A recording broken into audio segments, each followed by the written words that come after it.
নির্মাতা রায়হান রাফির সঙ্গে অভিনেত্রী তমা মির্জার প্রেমের গুঞ্জন বেশ পুরনো, তবে মাঝে শোনা গিয়েছিল বিচ্ছেদের গুঞ্জন।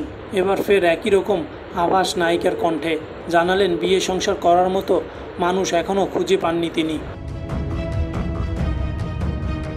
সম্প্রতি এক সাক্ষাৎকারে বিয়ে সংসার নিয়ে আলোচনা করেন তমা মির্জা।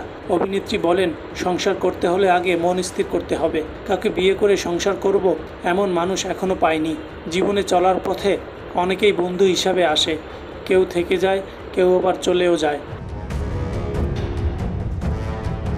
তোমার কথায় প্রেম বারবার আসতে পারে, কেউ কেউ হয়তো ভালোবেসে সারা জীবন একজনের সঙ্গে কাটিয়ে দেন, তবে এই সময় এসে এমন কেউকে পাওয়া সত্যি কঠিন।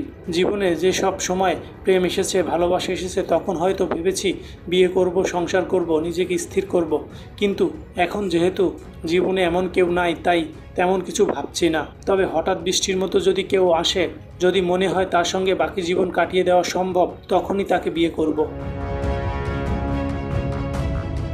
এদিকে চলচ্চিত্র নির্মাতা রায়হান রাফির সঙ্গে তমার সম্পর্ক নিয়ে গুঞ্জন বহুদিনের, তবে এ প্রসঙ্গে প্রশ্ন করা হলে তমা বলেন, পুরনো বিষয় নিয়ে এখন আর কিছু বলতে চাই না, সেটা একান্তই ব্যক্তিগত। অভিনেত্রী স্পষ্ট জানিয়ে দেন, অফ স্ক্রিনে রাফি তমাকে একসঙ্গে দেখা যাবে না, আর অন স্ক্রিনেও আপাতত তাদের কাজ করার কোনো সম্ভাবনা নাই। তমা মির্জা সর্বশেষ রায়হান রাফির সুরঙ্গ সিনেমায় অভিনয় করে নতুন করে আলোচনায় আসেন। যদিও বর্তমানে তার পরিচালনায় কোনো কাজ নাই, তবে তমা বলেন, রাফি একজন ভালো নির্মাতা, এতে কোনো সন্দেহ নাই।